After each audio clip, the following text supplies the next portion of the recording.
What's up, guys? It's KB. Make sure you subscribe to the Underground Sports Philadelphia YouTube channel. Click the bell icon down below so you don't miss a single video from us. And thanks for tuning in to another video from Underground Sports Philadelphia. Now let's get into it. Philadelphia, baby, you're going to love it. Best sports fans in the world. Actually, the worst, but that's what makes them the best. Welcome back to Top Bins, the show bringing you all the latest news, notes, and fun around the beautiful game. Whether you call it football, soccer, or anything in between, we are here for you. It's the official footy podcast here on Underground Sports Philadelphia. KB, Mark, and Harrison, we're back. Our Potter National break is over, and we got a lot to talk about, catch up on, and break down across the Premier League, Champions League, and more. But before we get into everything, make sure you guys are following us on the socials at FC Top Bins on Twitter and TikTok, and at Top Bins Pod on Instagram and Threads. Subscribe to the pod on Apple, Spotify, or wherever you get your podcasts in audio form. Leave us a 5-star review. It goes a long way for helping this show continue to grow. Plus, it helps more people find all of the shows here on the Underground Sports Philadelphia Podcast Network. And subscribe to the Underground Sports Philadelphia YouTube channel, youtube.com/@Underground Sports Philadelphia. That's where you get full video episodes of this show, full video episodes of every show on our network, clips, shorts, live streams, original video content. It's all on our YouTube channel. We're at 1,052 subscribers. We're 48 away from our next 100 milestone. And we just said on the main pod that we recorded on this same day that if we get to 1,500, Mark, I just got Foco's equivalent to Legos. It's called Brixels, and I got a Lincoln Financial Field replica. So if we get to 1,500 subscribers, I'm going to do a live stream of me building the link on stream. So subscribe to the YouTube, and you guys can leave us a voicemail, speakpipe.com/FCTopBins. Let us know your thoughts on everything going around with your favorite teams, just reactions to games. It's 24/7, 365, always open voicemail line at speakpipe.com/FCTopBins. And this show is brought to you by our awesome pals over at Classic Football Shirts. Guys, they are dropping sales left and right over at Classic Football Shirts right now. Their weekly sales are truly some of the best in the game. They've got a whole collection for the Champions League quarterfinals for you to shop all the teams that are still alive in the Champions League. And they're dropping new stuff on their website each and every week. Their spring sale is going on right now. Their current season clearance is up to 70% off on selected lines. So use our link in the description, shop Classic Football Shirts, and check out everything they've got going on and shop their spring sale. Some of the stuff on there is absolutely insane for the prices that they're dropping them for. So go shop the spring sale and everything on Classic Football Shirts website. Use our link to do so. And we thank Classic Football Shirts for sponsoring the podcast. Boys, it's been a couple weeks since we recorded, but we are back, and a whole lot has gone on in the world of soccer. Mark, I'll let you take the reins. Where do we want to go? Do we want to start with the Prem, or do we want to start? Let's go with the Prem. We'll start with the Prem. A lot has happened since we last recorded. But going on last weekend, I mean, does today, or this week, Mark, by the time everyone's listening to this, does a 1-1 draw Everton kind of balance out everything that happened this week? The Champions. Well, we got to start earlier in the week. You're right. There was midweek action as well. But overall, does everything kind of balance out for you? A win, a draw, but then everything happens in the Champions League. How are you feeling? I feel good. I feel fantastic.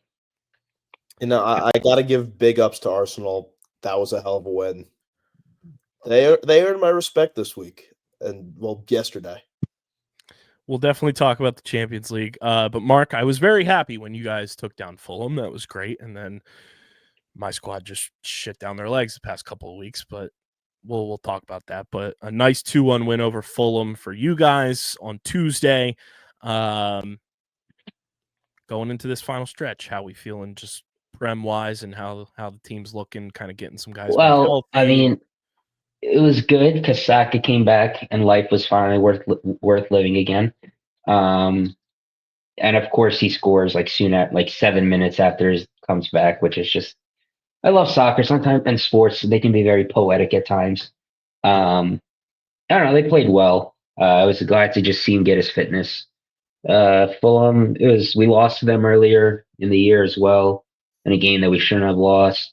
They just had one chance. It was just a really well taken chance back in good old Craven Cottage. So to beat them again and just put, I don't know, just the slightest pressure again on Liverpool at the time at least, it was a good win.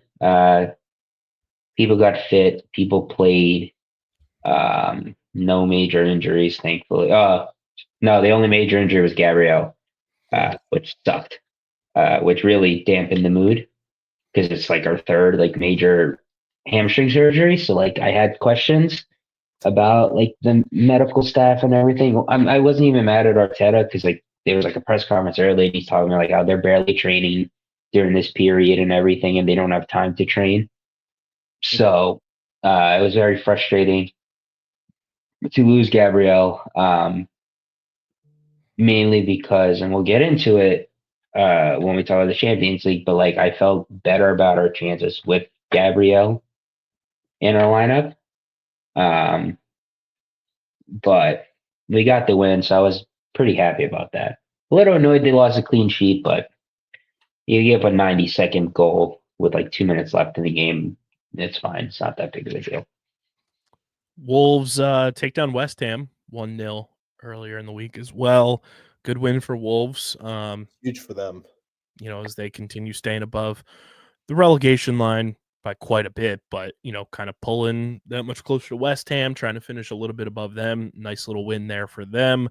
Mark, I do have to say, after the absolutely heartbreaking defeat for Brighton in the FA Cup against Nottingham Forest, I'm reaching across the table. I'm joining you in the alliance of hating those motherfuckers. Thank you. Welcome to the club. They are the biggest crybaby, baby back bitch team I've ever seen in my life. I can't fucking stand them. We've had to deal with Dallas Cowboys, who are they're such the baby back bitch teams. They're the worst. They beat United 1-0. Southampton and Crystal Palace draw 1-1. Ipswich take down Bournemouth. Harrison, Chelsea's not alone. Ipswich Town beat Bournemouth. Thank goodness. You know, at least we beat Tottenham. Not that hard to do. Not that hard to do, but I'll take that. Aston Villa, they've got some sort of weird voodoo magic going on right now, and I hope a Champions League loss finally puts an end to that. But they beat Brighton 3-0 in a game that Brighton should have won, and they won the first half, and then the second half, I don't know what happened, because traditionally Brighton's second half team this season in particular, and things just got out of hand really quickly, and they lose that one. And I think it was just like a momentum thing. Like Brighton scored a goal, got taken away, VAR offsides. That kind of killed some momentum there, and it just got ugly as the game went on. Brighton had their chances. They should have won that game. Unfortunate loss for sure. And Villa just keeps doing their dumb shit, and they piss me off. Newcastle win 2-1 over Brentford. Man City beat Leicester City 2-0.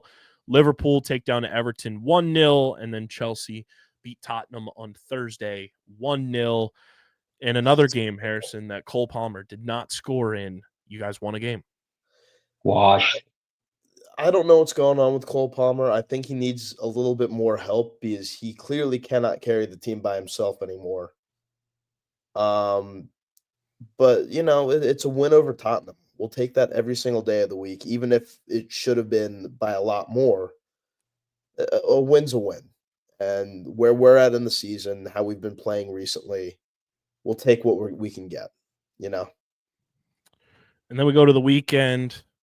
Arsenal won. Everton won. Mark, your thoughts. All right, I'll be honest. I slept through my alarm and missed the game, mainly because I was watching Formula One at like 2 a.m. And even that, I fell asleep like halfway through. Because I was also, I was also Yeah. Bills? Anyways, so I woke up and I saw the highlights. And good goal by Trussard. I saw we did rotation, which was good. Which is like a good, like I see, like another thing about Arteta that I've learned this year. Obviously, with the injuries, it's been hard, but like he's rotated more, which is one of the criticisms people had of him beforehand, was that he doesn't rotate his squad enough. And granted, before he didn't have the quality of the depth to be able to rotate, but now he does, and he's doing as best as he can, despite all the injuries. And then I get to see how Everton score. In what fucking world is that a penalty? Like, I don't understand how it's the best league in the world. Oh, best league is subjective, but I think it's the best league in the world. It has the most money, and it has the worst, most incompetent refs ever. Like, is it a foul by Miles Lewis Kelly? 100% yes, that's a foul. But one, it starts outside of the box. Secondly, there's barely enough contact where he's getting pulled down by Harrison as well. And so he has to like brace himself. That's not a fucking penalty at all. And it's just another game where we've dropped points, not because it was on our own fault. Like it was due to the fucking refs.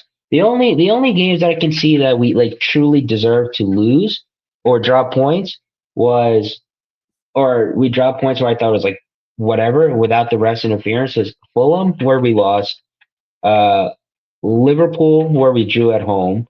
I'm trying to remember who else we lost to. Oh, Villa at home where we shouldn't have dropped 2 points against them.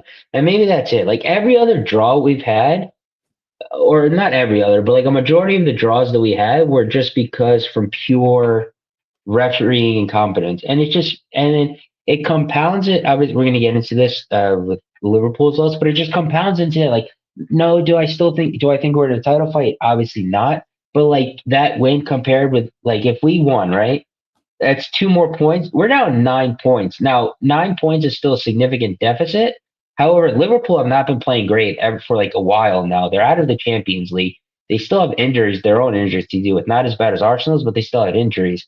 And like we still have to play them again. Mm-hmm. Like, could we have come back? Possibly, but like we'll never know. That like a league title race at least has been thrown away mainly because of the refs' incompetence. So that really pissed me off more than anything else. It's not a fucking penalty. Fuck whoever the ref was. Fuck the VAR officials. I've said my speech. That's how I feel about the game against Crystal Palace because it was just fucking red card city in that game. Insane amount of red cards. It was like fucking Red Wedding in Game of Thrones. 3 total red cards in this game, 2 for Palace, 1 for Brighton. My frustration for me in this game where Crystal Palace win 2-1. Brighton late in this game had an 11-on-9 advantage. You have to find a way to capitalize and score to draw that game even. The fact that they were not able to get even one like real competent like look to go and put pressure in a 2-man advantage made me want to pull my hair out. I was like, that's just like, it's not, but it is. It's organizational malpractice. Like you have to find a way. You have a 2-man advantage right now, late in the game. You're a better team in the second half. You have to find a way to put the ball in the back of the net. And the fact that they couldn't get it done, then you get your own red card, in the extra time. You still have a man advantage, and you still don't find a way to win. Very, very frustrating loss that you shouldn't have lost this game whatsoever. Against your rivals, too. Against a rival. You get swept by Crystal Palace this year, which is fucking annoying. Fuck Josh Harris. Seconded on that. And it's just annoying, too, because, like, Fulham ends up winning against Liverpool. They now jump you, in the standings, in the table. Like, Brighton are still very much alive to, like, somehow be competing competing for something when the season's all said and done, whether it's Europe, whether whatever it may be. Like, you can't lose those types of games and still expect to qualify for Europe if you're gonna have a 2-man advantage in a game against your rival at their place. You have to find a way to silence their fans and go out and get some sort of points there. Just a very, very, very annoying and bad loss. Yeah, it's frustrating when things happen like that, and that's an indictment of your offense right there. If you're up 2 players, you have to find a way to put the ball in the net. I've been in that situation where Chelsea have been 2 men up and still figure out a way to not score. The story of their season, story of the last 5 years for Chelsea. And it's just infuriating. It really just makes you rack your brain, and you're like, why am I a fan of this team right now? They don't deserve to have me behind them right now. Only positive that came out of the weekend too was Danny Welbeck becomes the all-time leading scorer for Brighton in Premier League history. Really? Pascal Gross. Danny Welbeck, 31 goals. Pascal Gross had 30. He's that guy. He's that guy. I love Danny Welbeck. He's fucking awesome. I feel like he's been playing for damn near 40 years now. I love them. I love them as an Arsenal player. You just can never stay healthy. He's so fun. He's such a fun dude, but like, how long has he been in the Premier League? It feels like forever, right? I'll tell you in 1 second. I know it's older in soccer years just because of like fitness. He's only 34. He's been started in 2008 in Manchester United. Good Lord.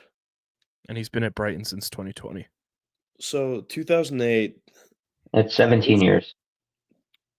He had a couple loan spells. I mean, you do start in the Premier League. The big players do start in the Premier League at around 16, 17 years old. No, like he was like a young, like hotshot prospect. So, I mean, Wayne Rooney started out at 16 years old. Cristiano made his Premier League debut at 18, 19 years old? 17. 17. Yeah. It's the young kids who you start your career young, and then you stay in the Premier League and stay at that top level for as long as you can. So, yeah, he first got spotted by Manchester United when he was 6. Yeah. Whoa. He's a dog. I guess those academies do start him young too. Mm-hmm. Frank Lampard came through the West Ham system and then transferred to Chelsea young. John Terry came through the Chelsea system. Saka. Cole Palmer in Man City. Wayne Rooney, obviously, for Everton. Yeah, they have it down to a science out there. I'd say the closest thing to like a British-style academy would be what the Philadelphia Union have, because they produce top talent at a pretty young age too. So, Kevin De Bruyne, get ready to learn Philadelphia Union, buddy. But no, Miami have the rights, I think. Yeah. But yeah, shout out Danny Welbeck. Oh, good. 31 goals in a Brighton uniform. In the all-time, this is now our hater bowl, Mark. Aston Villa, Nottingham Forest, 2-1 Villa win. Which is fine because it's good for my Forest hater agenda. You were all over that for months, that Forest just can't score. And it continues. I mean, they have over 50 goals, which, to be fair, but like they also put 7 past you guys. So take that away, and then all of a sudden, too damn high. And then like all of a sudden, it's like middle of the pack in terms of scoring goals. So like, yeah. And I mean, to be fair, like Brighton's in 9th, and we only have 2 less goals scored than them. Yeah. Good. And you take away like the 7 there, and we've only conceded 40. They've conceded 37. So, my agenda of them not finishing the top 4 is not looking great though. So, yeah, I'll still alive though. It's still alive. So I'll pick and choose my battles. Yeah. Tottenham sends Southampton to relegation confirmed. They win 3-1. Southampton will be relegated this year. They're the first team to be confirmed there. No All right, big I just need them to get one more win. Just one more. I don't want them to have the record. 10 points right now. Brentford, Chelsea 0-0 draw. Yay. Don't sound so enthused, Harrison. Honestly, at this point of the year, my focus is on the Philadelphia Phillies. I've had it up to here with Chelsea. You're not going to watch them win the Conference League? Oh no, I'm gonna watch them win the Conference League. That's the one thing that can possibly bring me joy out of this season. But even then, it's just gonna be like, great, you won a trophy you should have won. Good job. They better finish it in the top 4. Just give us the 4th spot, because if we don't even make the Champions League, I'm going to be furious. Fulham win 3-2 over Liverpool. Big time win for Fulham as they remain in the top 8 now. They jump Brighton by 1. United and City draw 0-0.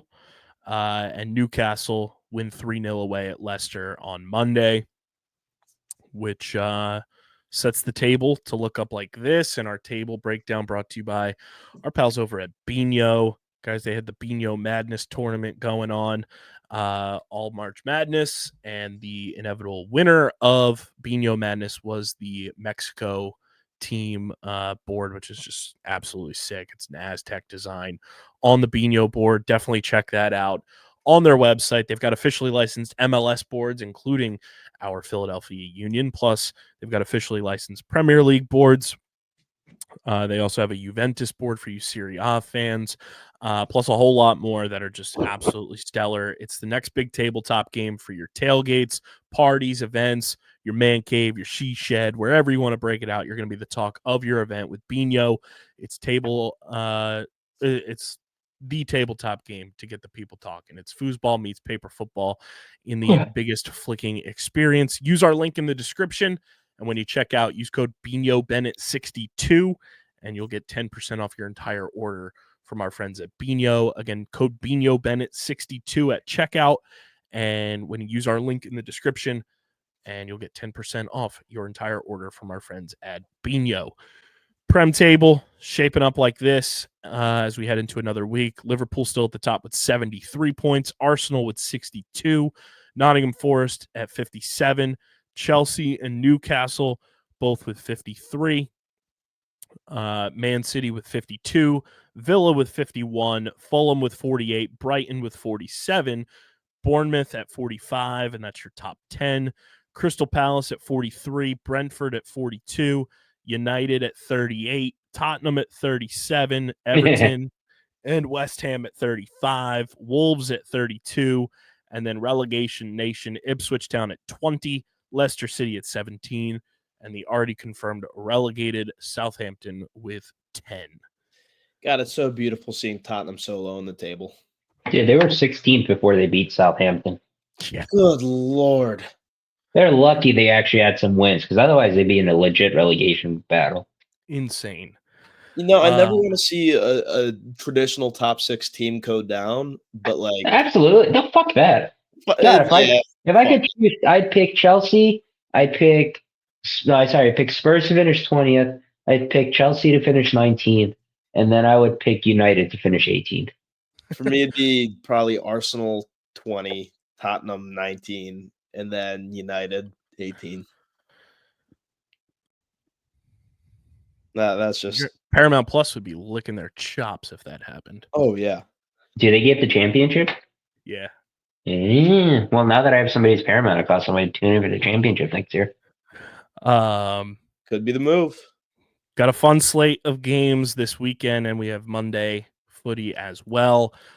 Saturday, 7:30 a.m. here in the States. Crystal Palace at Man City. I hope Man City fucking eviscerates them. fucking hate Yeah. that team. We'll see how it shakes out since they got double red carded as well against Brighton. So they're going to be down some guys for sure. 10 a.m. slate, Villa at Southampton. They just continue to just have the perfect schedule line up for themselves, those fuckers. Everton at Nottingham Forest. If there was ever a get right spot for Brighton, it's this week. You're at home to Leicester City. Get back on track, figure some shit out, get 3 points, and get your ass back on the path to Europe. Brentford at Arsenal kicks off the 12:30 slate, and that is the standalone there on Saturday in that time slot. Then on Sunday, Harrison, it's redemption week. It's redemption week. Ipswich Town's coming to town. It's going to be a 0-0 draw. I'm telling you right now. I'm gonna laugh my ass off when that is. Oh, you're lucky. I'm not gonna be there next week, but I will still laugh in the group chat. Mark, you could, once that game's done, just leave a voicemail. I will. I'll send a voice memo.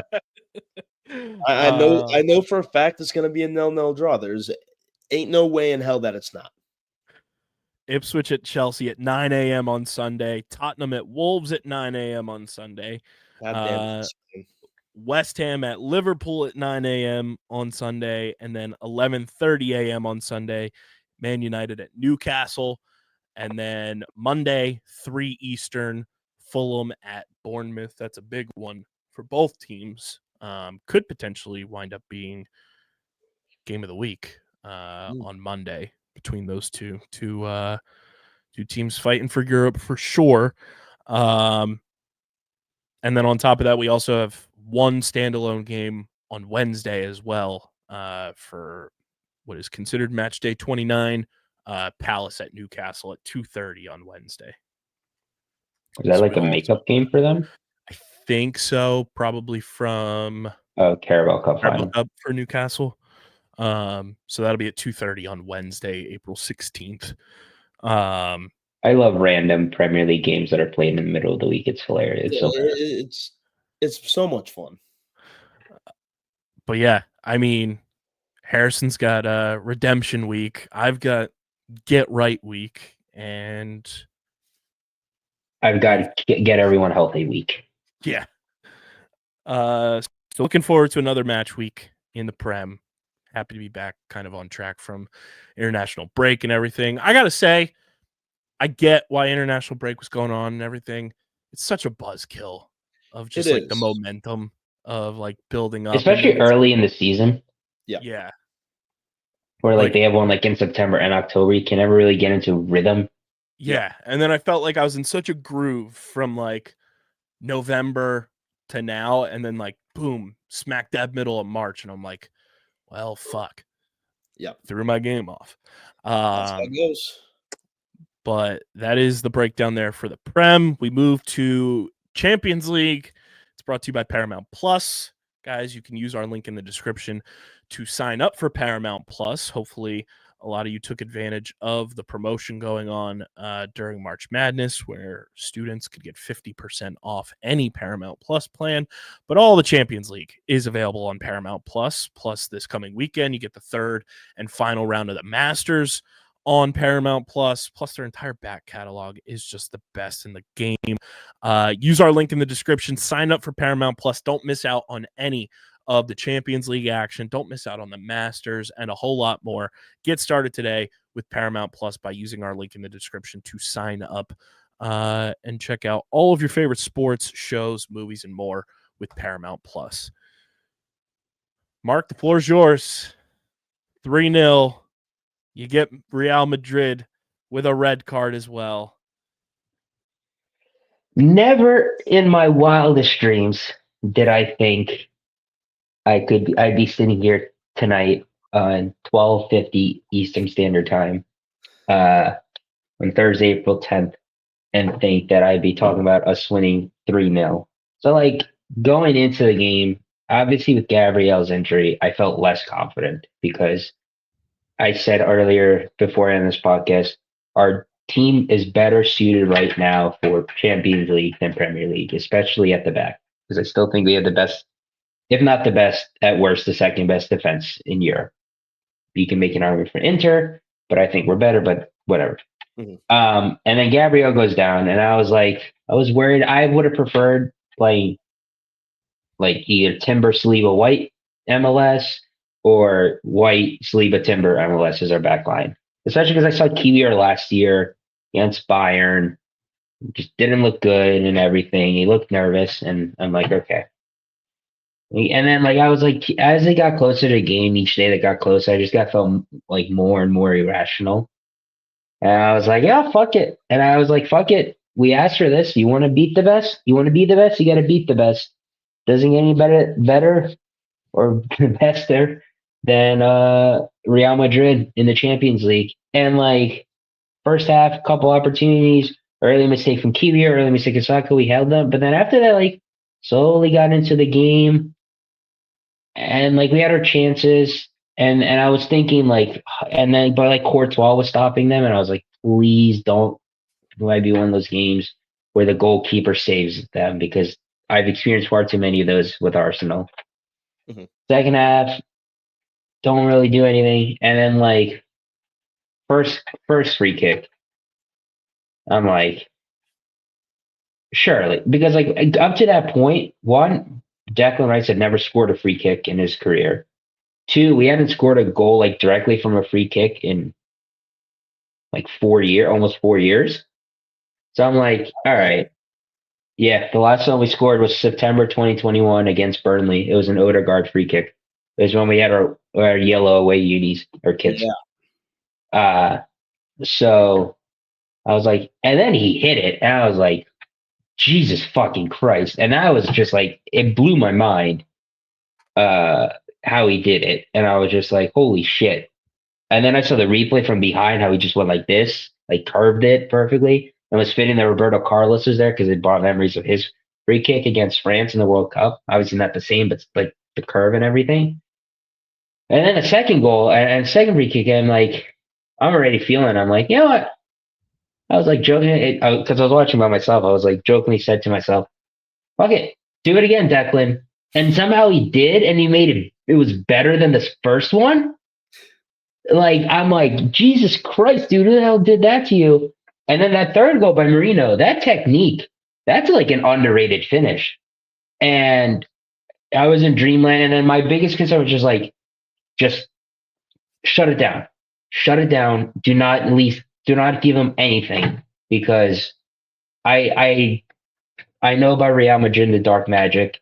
If you give them the slightest faint bit of hope, they will exploit it. Harrison's experienced it with his team against them. So Yep. So I was just do not do it. And the best part was, we outplayed them. We deserved that result. It wasn't even close.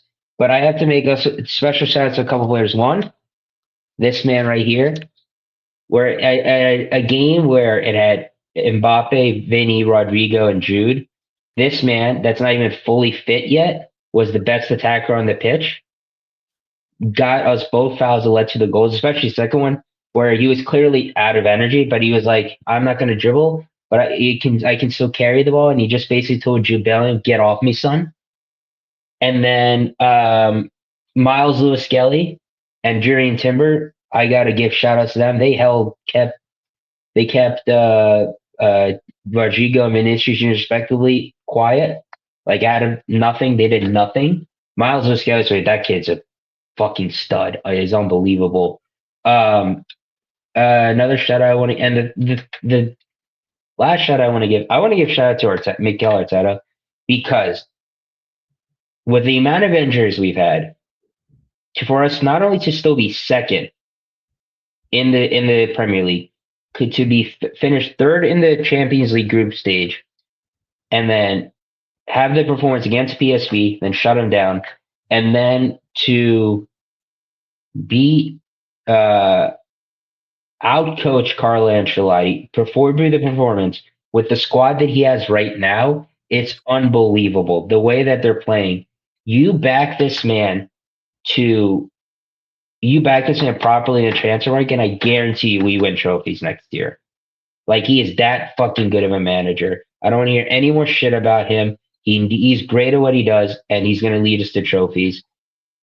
How do I feel about next week? I feel pretty confident. I think like the first 30 minutes to the first end of the first half is going to be crucial. Just don't give them anything. No false hope, no nothing. And then I think we can cruise. So up the Arsenal, fuck everyone else. We're the biggest club in London, and we're winning it all this year. You know It's a me, great I'm a win. big, massive Arsenal hater. One Yes. of the biggest. I have nothing bad to say about them this week. You know what? Fair play. They shut me up. And they played phenomenally. That was a well-deserved win. They didn't put a foot out of line the entire game. And god damn it, I wish Declan Rice was on Chelsea. Declan Rice, I saw a lot of United fans on Twitter. They were like very upset because if Sir Alex Ferguson was still managing United, that's like the type of player where he pays like 100 million, and then you're like, and then he's there for like a decade, and like no one questions it. Scholes type of player. Exactly, like that's a player you build a team around. Yep. So he was fantastic. Also, quick shout out to Kiwior. I had a nervous start, but in the second half, shut me the fuck up. Yeah. And you were saying, Mark, before we started recording too, there's a rapper who has a song called Declan Rice. Oh yeah. There's a like some artist. I don't know if he's a rapper, but there's an artist that made a song called Declan Rice a couple years ago, and then after yesterday, his streams went up 200% on the song. Good Lord. Yeah. So. Yeah, I think it's Nigerian rapper and singer Odumodu Black. Yes, that's the man. That reminds me a lot of the Thiago Silva song by Dave.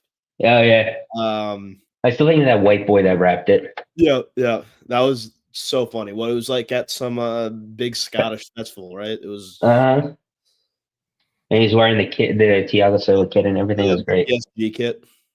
Yeah. He has this song on Apple Music. I assume it's on Spotify too. It's Declan Rice Arsenal version though. I'm gonna listen to it after this podcast. So up the Arsenal. Drift off into sleep.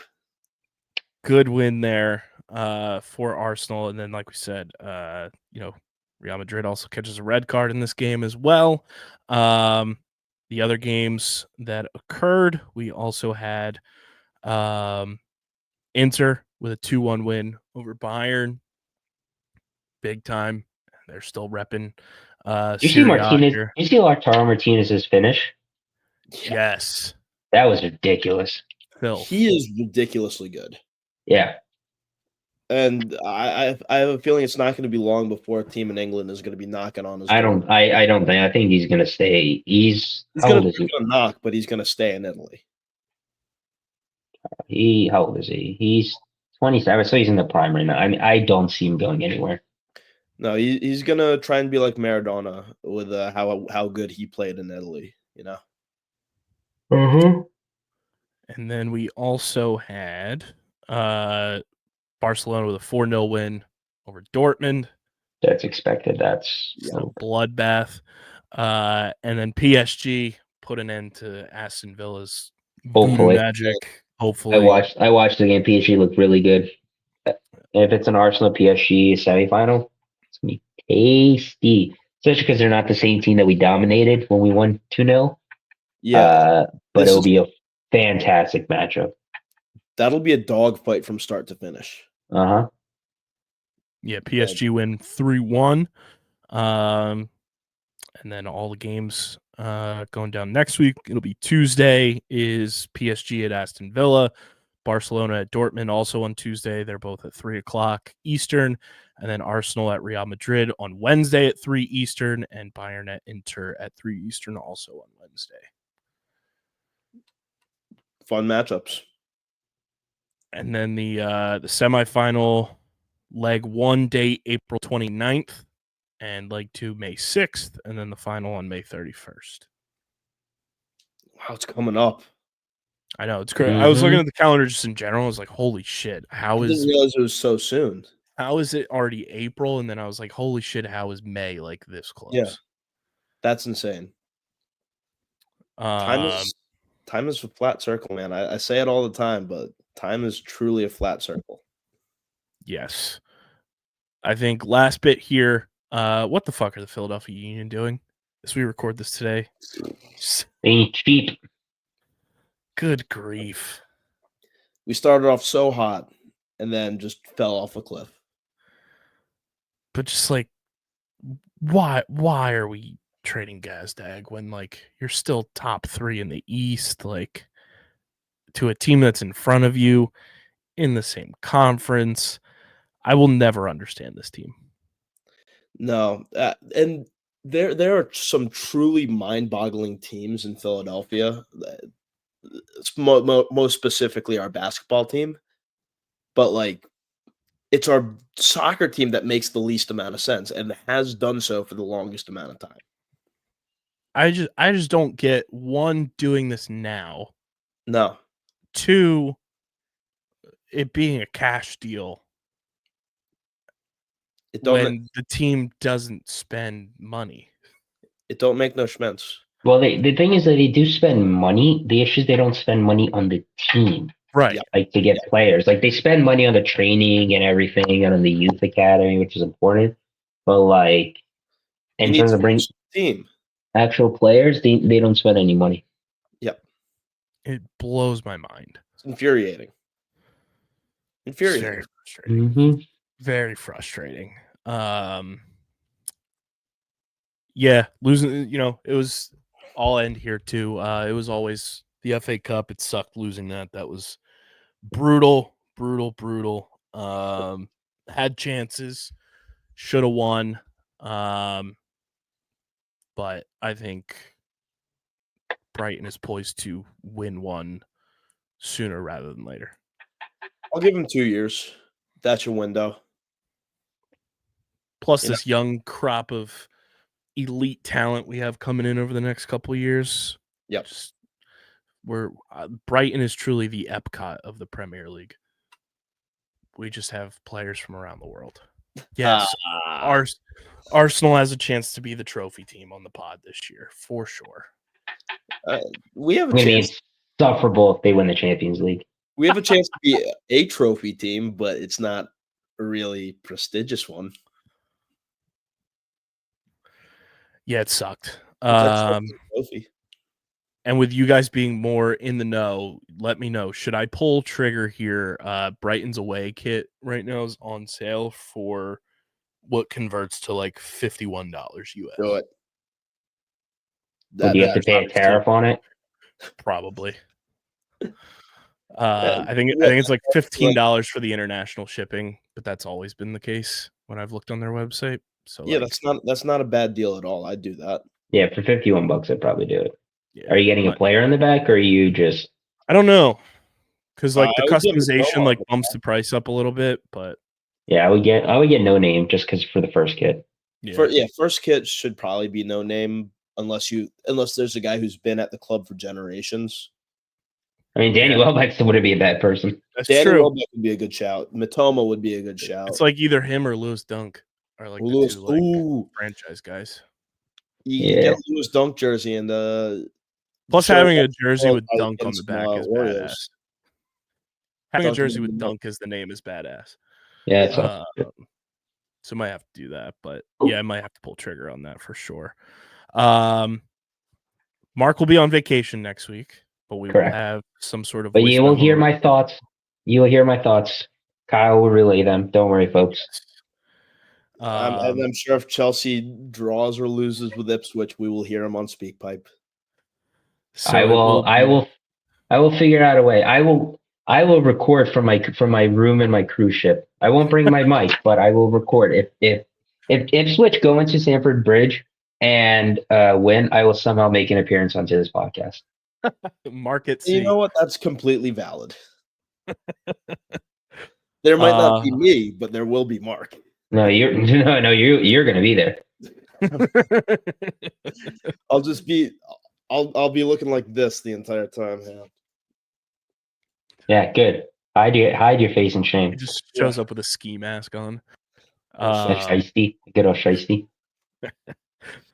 So it'll be Harrison and I for full episode, but we'll have everything breaking it down for you guys full blown next week. Be sure to follow us on the socials at FC Top Bins and at Top Bins Pod on the respective social media apps that those handles bring you to us from. Everything's linked in our descriptions as well. Subscribe to the pod, Apple, Spotify, wherever you get your podcasts in audio form. Leave us a 5-star review. Subscribe to the Underground Sports Philadelphia YouTube channel, youtube.com/@Underground Sports Philadelphia. Get us to 1,100 subscribers. And like I said, 1,500, you get a nice little Brixels live stream from your boys. I build Lincoln Financial Field from 727 pieces from the ground up. Enjoy the weekend of footy action, plus a little midweek standalone game as well. We'll have a full analysis of Prem, Champions League, and more next week. But this has been another episode of Top Bins. Mark, enjoy your vacation. Thank you. And Harrison and I will see everyone next week. But until then, we'll see you next time. Peace.